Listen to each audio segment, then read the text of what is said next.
Well,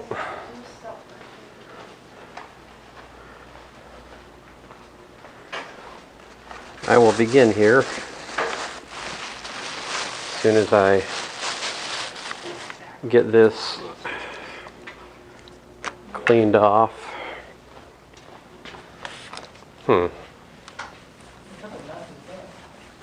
I never know what we're going to find on this board over here. I'd rather not know. I don't know. I will begin with a word of prayer. Heavenly Father, we thank you for this day again. I thank you for this class and just ask you to guide our steps today, Lord. In your name I pray, Lord Jesus. Amen. So let's see. An example. Suppose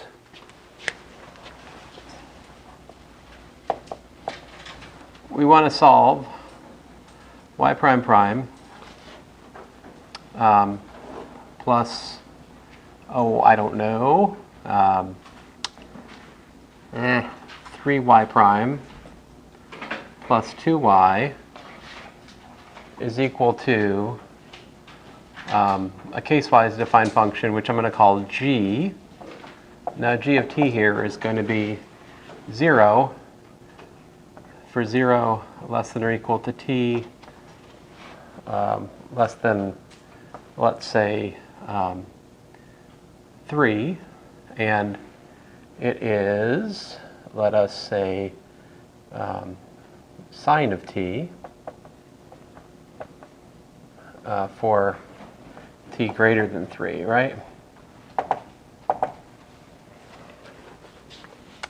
And we're given that y of 0 is equal to, let us say, 4, and y prime of 0 is equal to let's say 1 there. This problem is pretty awful. Let's see if we can solve it. Before I do that, though, can you guys tell me physically what this problem would represent? Like, what is it? This would be something like, from a physics perspective, we could look at this as like, you know, y prime prime equals to minus 3y prime minus 2y plus g of t, right? So this is like a spring force. This is a damping term. And this right here would have the interpretation of an external force. If we're talking about a spring, a damped, it's a retarded spring problem, right? Yeah? So like what's the story here? The story is that there's a spring, it's, you know, like a shock and some kind of oil or something, right? And it's stretched out and it's given some initial velocity, apparently. It's initially stretched out to 4 from its equilibrium position, and it's got a speed of, a velocity of 1, right? So it's continuing to stretch out further. And then what happens is it goes under its motion, right, up until time 3, right? At which point, Mr. Top Hat grabs hold of it and he starts shaking it back and forth, like this, like sine of t, sinusoidal force on it for an ever and ever, right? So like, if you think about the motion here, it should divide into 2 different cases, right? There should be like what happens from time 0 to time 3, and then this external force enters the scene and it changes the solution of motion after that point. That's what we should expect. Does that make sense? Let's see how the Laplace transform gives that to us. All right, so first order of business is we must take the Laplace transform of the differential equation, right? So the Laplace transform of y prime prime, so we have that. Let me just do it all at once here. Plus 3y prime plus 2y is equal to the Laplace transform of g. Now I see I have made a mistake because I should have rewritten g of t as what? Can you guys tell me how to rewrite that in terms of the unit step function? What is it? We've got Laplace transform of sine of t times what?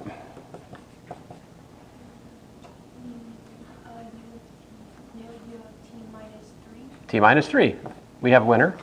That is the right thing to write there because that's 0, right? It's 0 from time 0 to time 3, and then it's sine of t after there. So that's right. You got it. All right.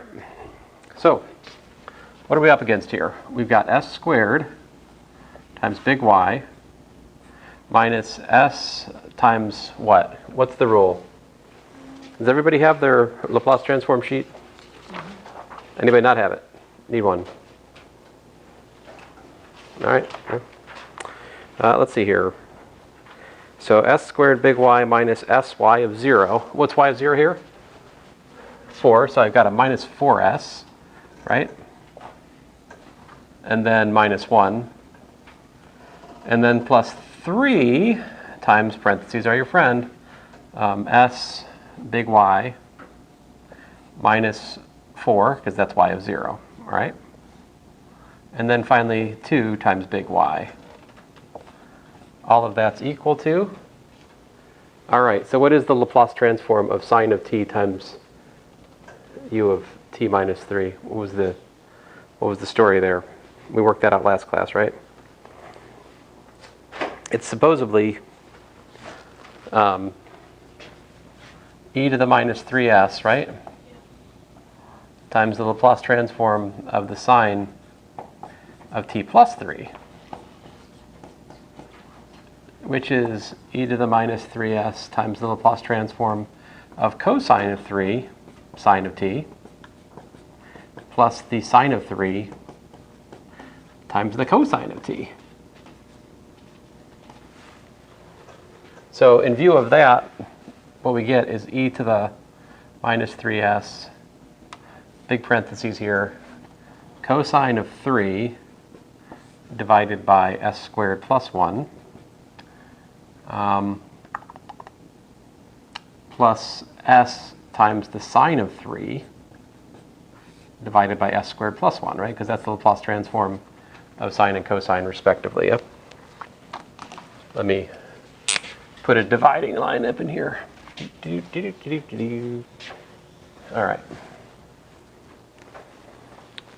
Any questions? So just to be clear, the Laplace transform of the double derivative gave me that piece, right? The Laplace transform of the single derivative, the 3y prime, gave me this piece right here, right? And the 2 little y just Laplace transforms to 2 times big Y. Next order of business is to solve for big Y, right? So big Y equals to what?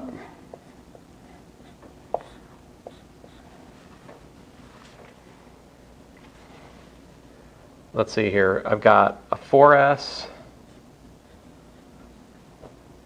This is minus 1, and then minus 12, which is plus 13 on the other side, divided by s squared plus 3s plus 2. Notice the pattern. Yeah? This is inevitable, that we will find the characteristic equation in S, and it will be divided in order to solve big Y. Like, that's always what happens. If you look at the formula, the y prime prime pulls an s squared, the y prime pulls an s, and the no derivative just pulls the variable down.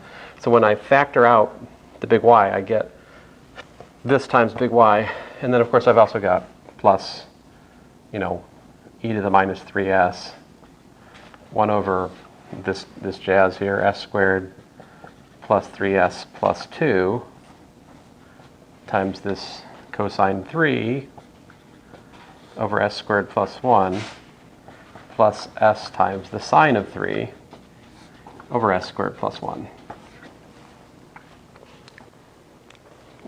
Are we... If you don't follow my algebra, do your own. Try it, see if you get the same thing. Yeah?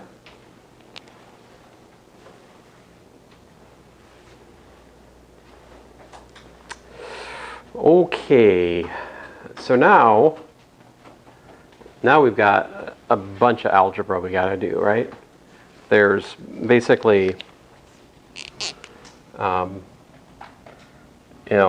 call this this piece here 1, and this piece over here we'll call 2. We're going to treat those separately, all right? Let's deal with 1 first.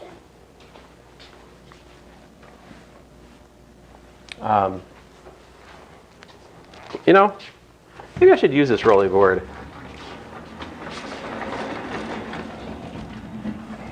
I'm going to try. So let's try 1. 4s plus 13 divided by s squared plus 3s plus 2, right? How does that factor? Does it?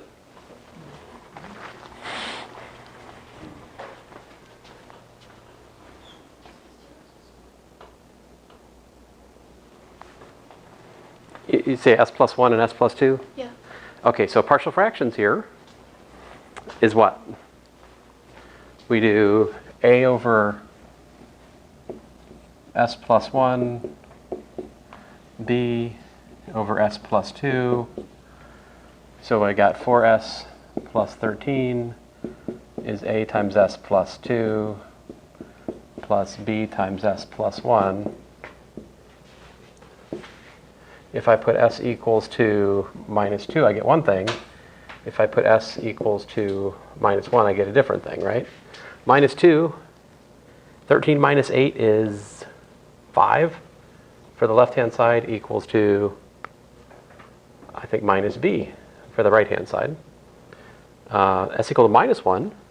13 minus 4 is 9. 9? Sorry.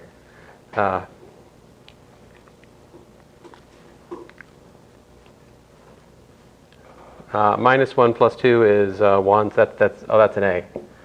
All right. So we have now earned the right to rewrite number 1 as, I've already forgotten. A was 9. So I've got 9 over s plus 1, right? And what was the other one? Minus 5? Yes. Minus 5 over s plus 2. Thank you. All right, so 1 is done.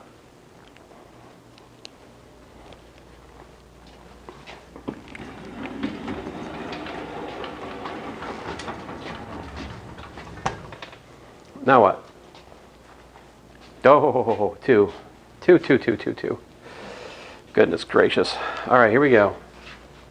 Oh, it's not too late. It's not too late. Permission to add a pi.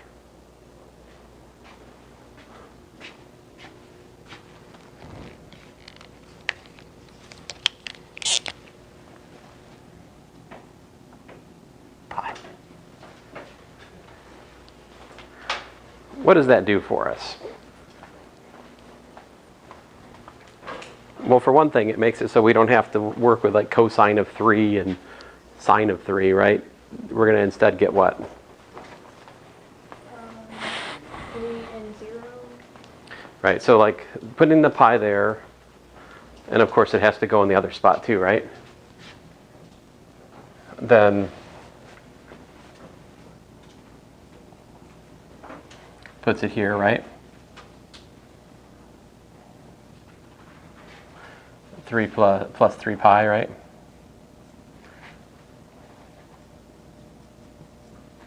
And sine of 3 pi is gloriously 0.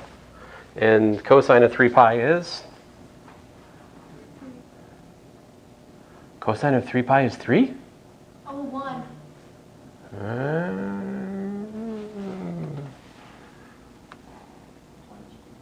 Minus 1, right. So we got minus 3 pi s here and a minus 1.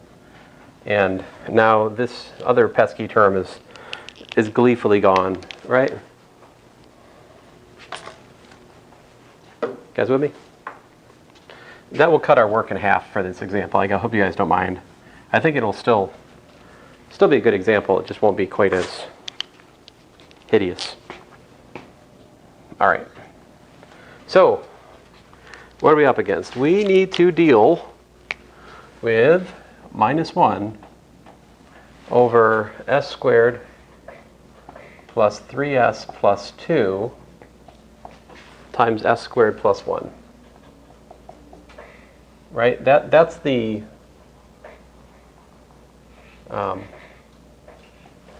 coefficient of e to the minus 3 pi s, which we need to get control of.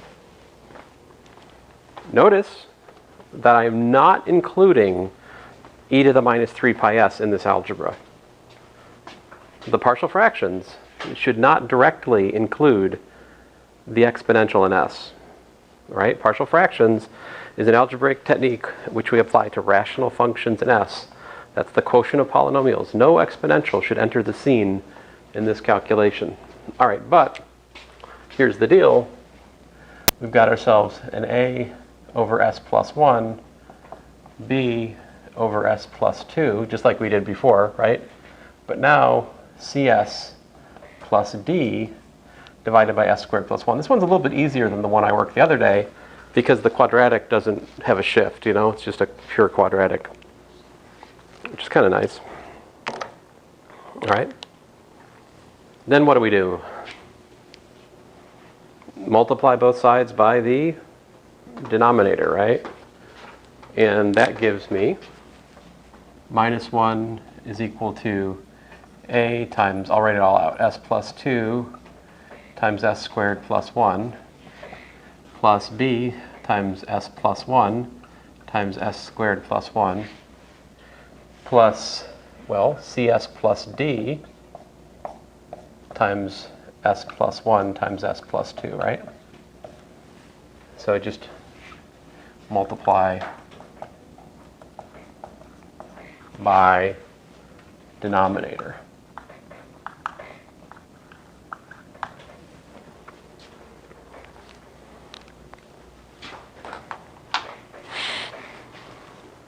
So far, so good?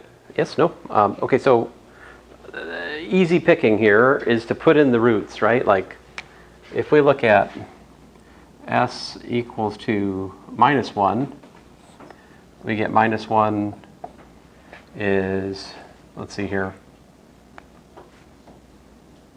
2a, I think. This is 0, and that's, so that's it. Okay, great. I like that one. That's nice. And then put in s equal to minus 2. What's that give us? Minus 1. Oh, you're way ahead of me. So yeah, minus b times minus 1 times 5, yeah. And this is 0, and that is 0. So yeah, let me take stock of what we got. We've got a is minus a half. And we've got b was, what did you tell me? 5. Oh yeah, 5. I'm too close to it. All right, there we go. Now, if you like, we could try my complex trick again here. I think the complex trick will work better this time. This problem isn't so insidious as the other one. The one we worked the other day was just so nasty, it's really hard to appreciate the complex trick. But here, the complex trick is just to put in the complex 0, like s equals to I. You can do that. Minus 1. The beautiful thing about I is it kills this term and that term, right? And that one, it gives me c times I plus d times 1 plus I times 2 plus I, which is equal to... Shouldn't b be 1/5? Sorry. Oh, yeah. Sorry. Oh, yeah. Well, that's disturbing. What's wrong with me? 1/5, yes, thank you. Goodness gracious. All right, so multiplying this out, d plus ic, that gives me 2 minus 1, which is 1, and 2i plus I plus 3, 1 plus 3i is what I get from multiplying that out. And then this multiplies to d minus 3c plus I times 3d plus c. And so, listen, if you don't like this complex trick I'm doing, you don't have to do it. Like, we'll do a different way in just a second. But, so if I look at this versus, that has to match this, right?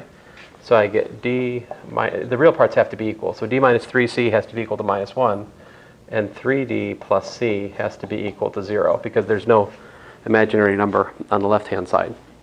So on the one hand, I get that c is equal to minus 3d, right? And then take that, and we get d minus thrice d equals to minus 1, also known as 10d equals to minus 1. So apparently d is minus 1/10, and c is 3/10. All right.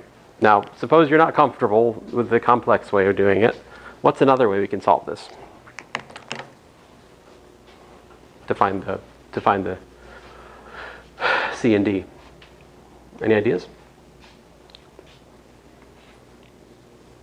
How else would you find C and D if you don't use my silly complex trick? How about this? What if we just put in like something super easy? How about 0? S equals to 0, what does it give you?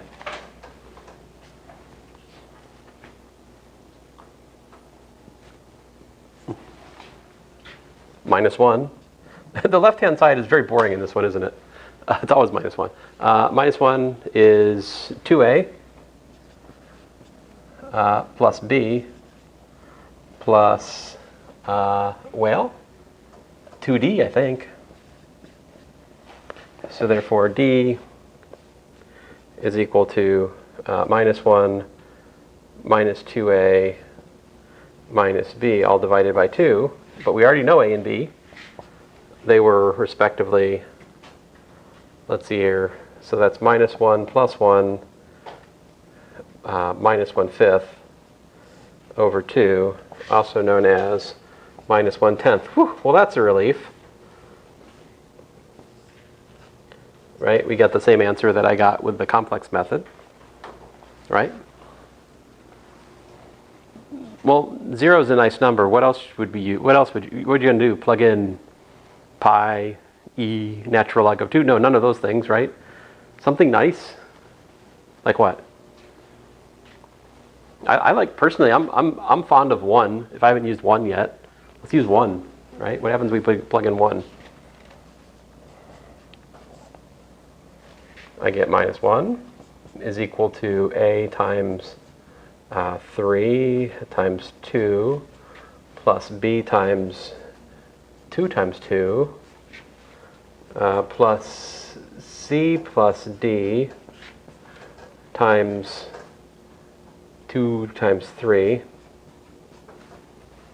All right, so I've got minus 1 is equal to 6a plus 4b plus 6c plus 6d.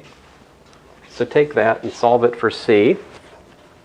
C is equal to, minus 1 minus 6a minus 4b minus 6d, all divided by 6. So what's that? Well, that's minus 1 minus 6 times, my a was minus 1/2, minus 4 times b, my b was 1/5, minus my 6 times d, which is, I guess that's plus 6/10, all divided by 6, right? What's that give us?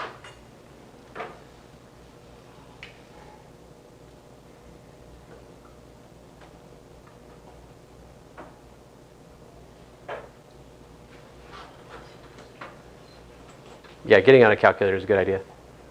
Let's do that.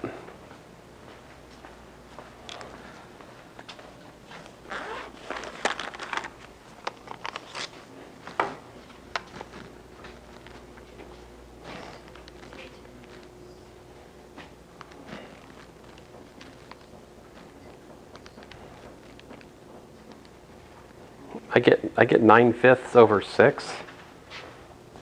9/5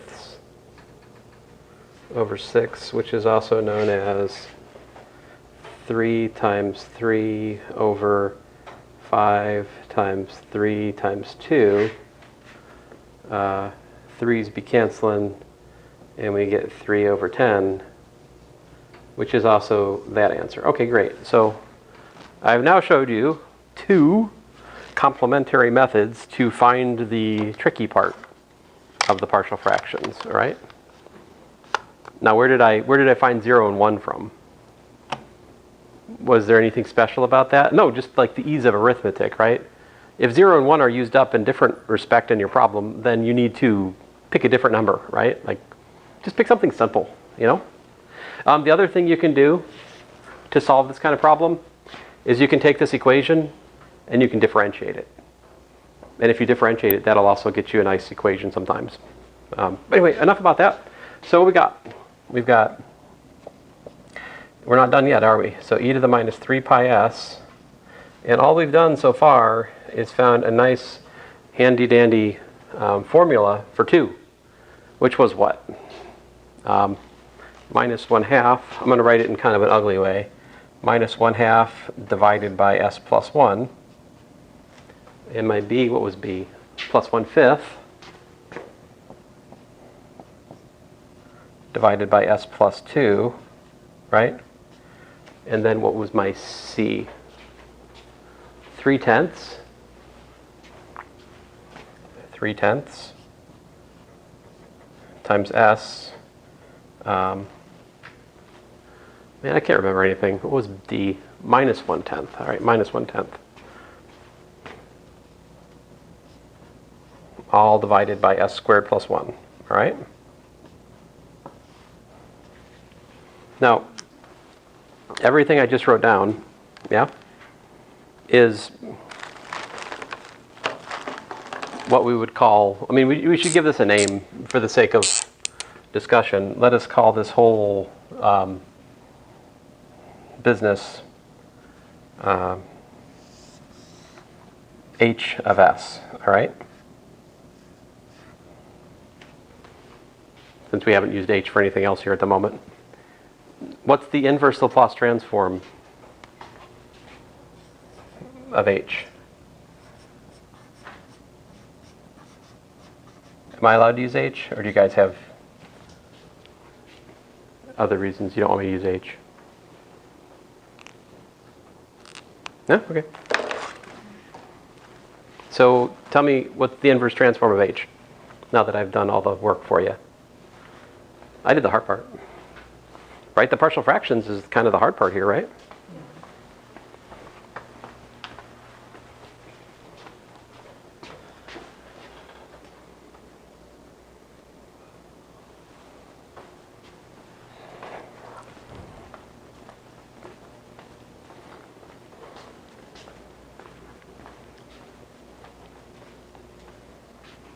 I think we've got, I'll start us out here. Minus 1/2 what? 9.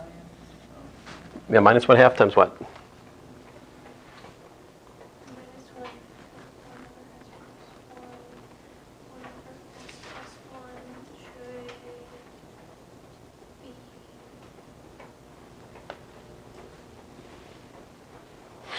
Think about this. If you got lambda plus 1 in your characteristic equation, e to the negative t. e to the minus t. If you have a lambda plus 2 in your characteristic equation, what do you got?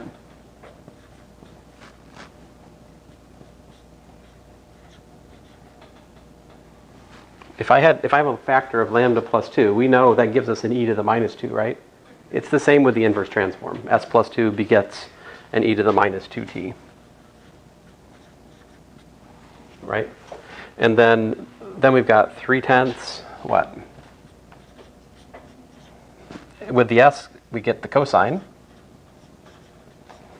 And with the no s, we get the sine. So minus 1/10 sine of t. So there you go. That's we're going to need that in just a second. This right here is what I would define to be little h of time t. All right? Little h of time t. Now there's a theorem that we need to use, right? What is the inverse Laplace transform of e to the minus 3 pi s times h of t? Oh, my bad. H of s equal to.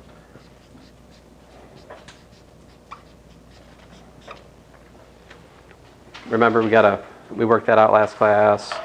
Now we need to use it again. So this is like 1, 2, 3, 4, 5, 6. The seventh one down. We're thinking of, oh my bad. Where was it? Yar. Oh, it's the eighth one down. And we're replacing big F with big H, right? And the A is equal to minus 3 pi, yeah. So we're supposed to do H of t minus 3 pi times the unit step function of t minus 3 pi. All right? Okay. So, finishing blow. Oh, wait a minute. Finishing blow. So now I know how to take the inverse transform of all this with that and this together. Here we go. The inverse Laplace transform of big Y of t is equal to little y of t. That is the general solution that I yearn for. I'm seeking it out here. So we got 9 e to the minus t, which you guys were telling me a second ago. And that was good. You had the right idea. I was just asking about the other thing. And then minus 5 e to the minus 2t. That's from these two terms. That's from number 1, right? Next up, we have big old parenthesis, minus 1/2 e to the minus parentheses t minus 3 pi, you see, plus 1/5 e to the minus 2 parentheses t minus 3 pi plus 3/10 cosine of not t but t minus 3 pi. And then minus 1/10 sine not of t but of t minus 3 pi. And then close the big parentheses and top it off here with the unit step function ut minus 3 pi. And there you go. That is the solution to this differential equation with the discontinuous forcing function.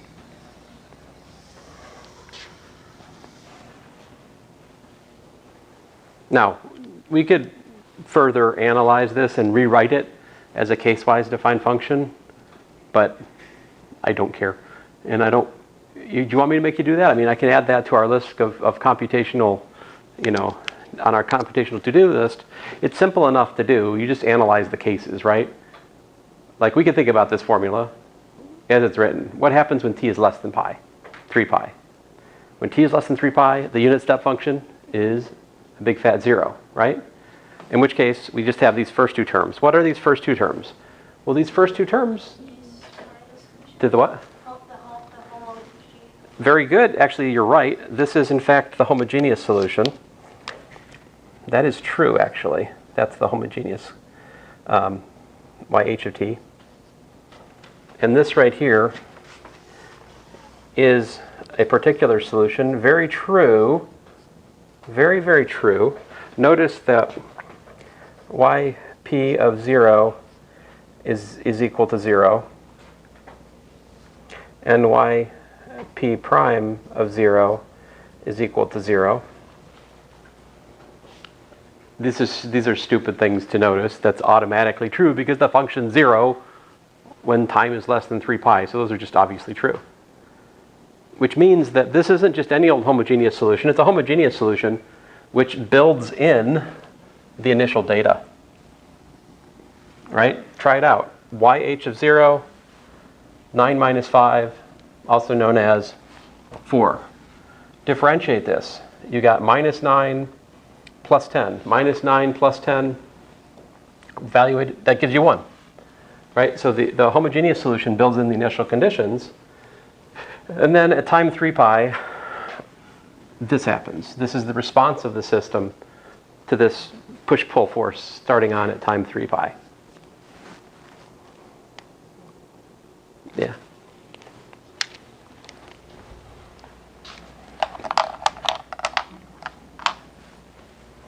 All right. So, don't say I never work a hard example.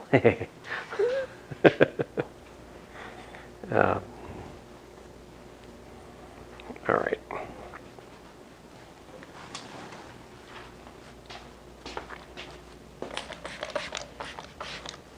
Now, I think once you're up to speed and you understand what you're doing, you probably can chop about 10 minutes off my solution just now.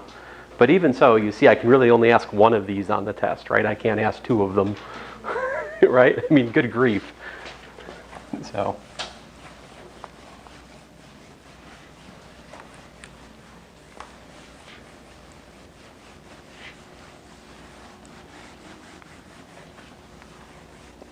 Any questions?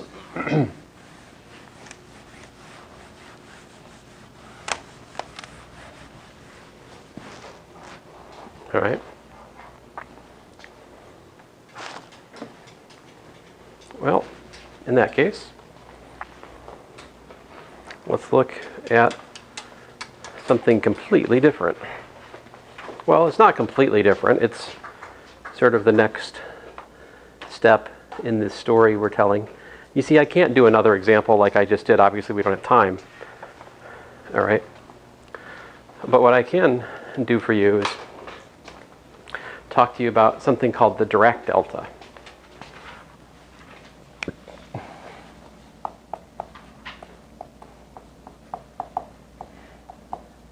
I'll put some quotes around function. It's not really a function because functions don't behave like this thing does. And so you can think of it this way. If I have a graph of t and, let's see here, y, and suppose I look at the unit step function, right? And let's suppose it switches on here at time t naught, right? So it's 0 here, and it's 1 there. And then I say, okay, what's the derivative with respect to t of, I was about to say theta, but we use u in here, u of t minus t naught? It equals to what? I'll do the easy part. 0 for t not equal to t naught, right?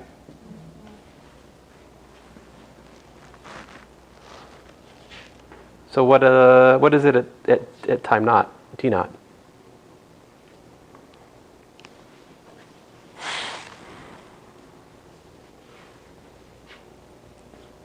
All right, what if instead of thinking about the pure unit step function, we thought about something that's kind of a continuous bump? All right, so here's like a slightly less, so it's got some time it takes to kind of ramp up, right? So here's a physical step function, right? Actual step functions, you know, it takes some delta t for it to actually go from 0 to 1, right? You know, there's some time for the switching to happen, right? If we're talking about a transistor, you'd like for this to be as small as possible, right? Then you get the fastest switching transistor, and then you get faster computers, and you know, you can make a lot of money.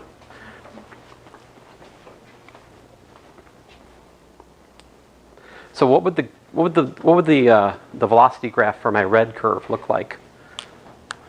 What is it? It's 0 everywhere except for where? What happens? It does what? Like right here, then all of a sudden it's like weep, right? And then back to 0 again. So its derivative is a spike, right? It's a spike. So the way we express this, and don't tell the other math professors, but we write infinity here, like it's a number.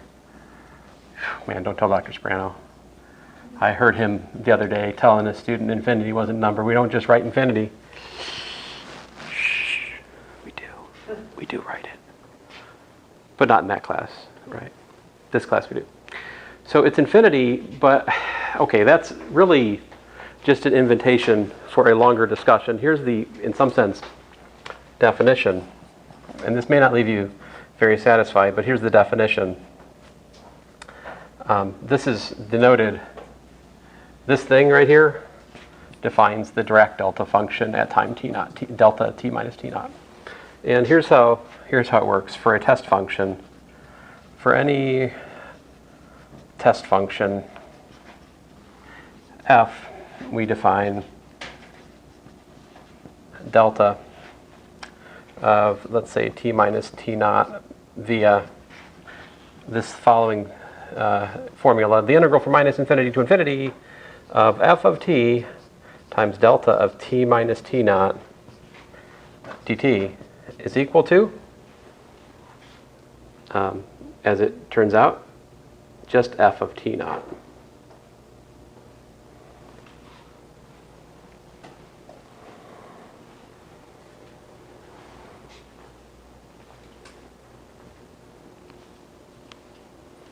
That's the definition of the Dirac delta function. So, for example, 2, I guess.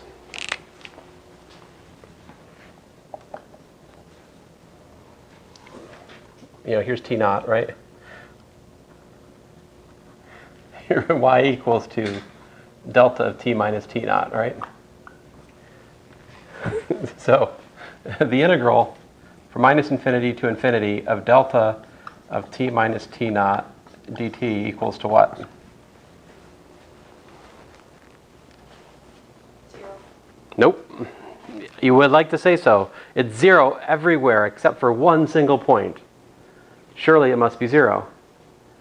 Because one point doesn't change the outcome of an integral, right? Until it does, which is now.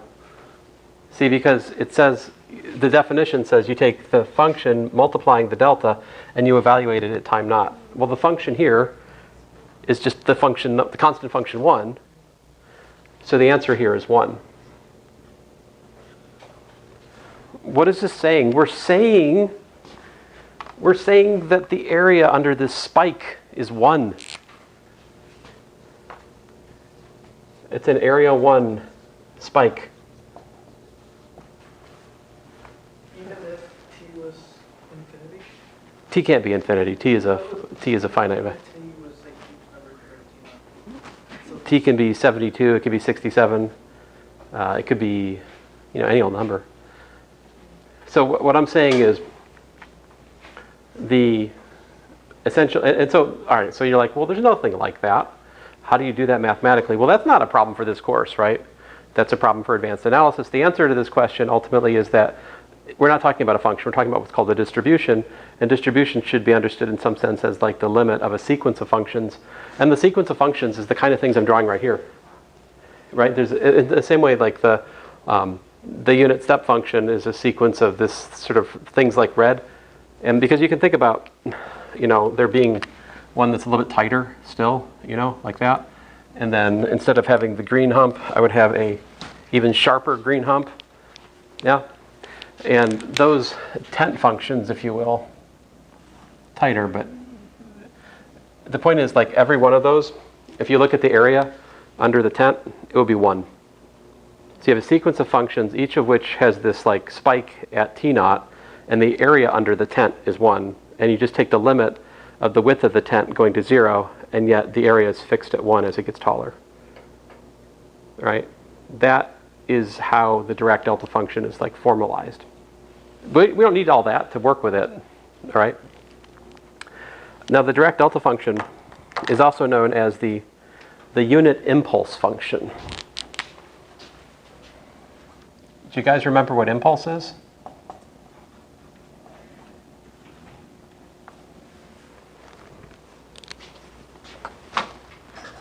What's impulse?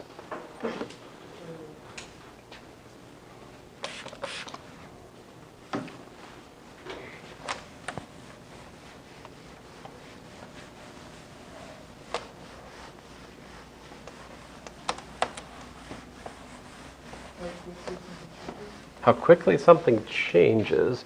It does have to do with change. That is true. And your mom. Oh, I'm sorry. Momentum. Momentum. Or momentum, for the sake of this stupid joke. But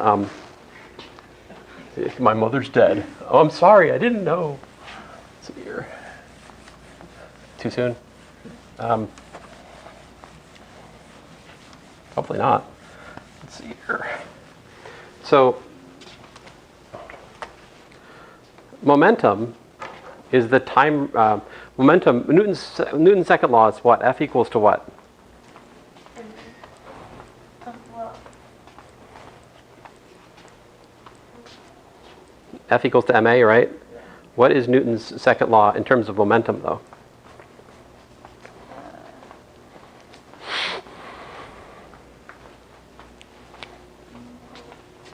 So I'll remind you guys, F equals ma equals m times dv dt is equal to ddt of mv, which is dB dt, right?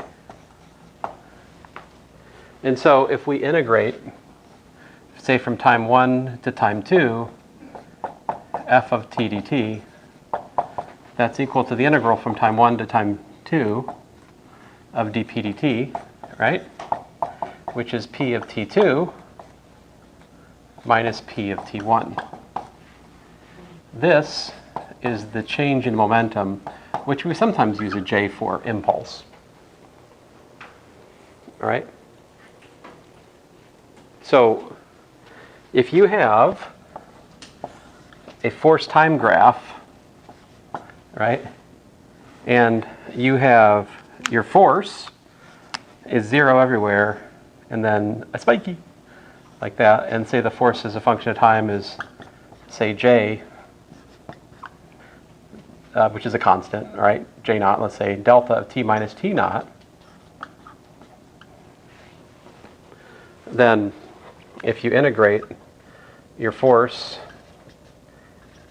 right, over any interval, right, say t1 to t2, right, what do you get?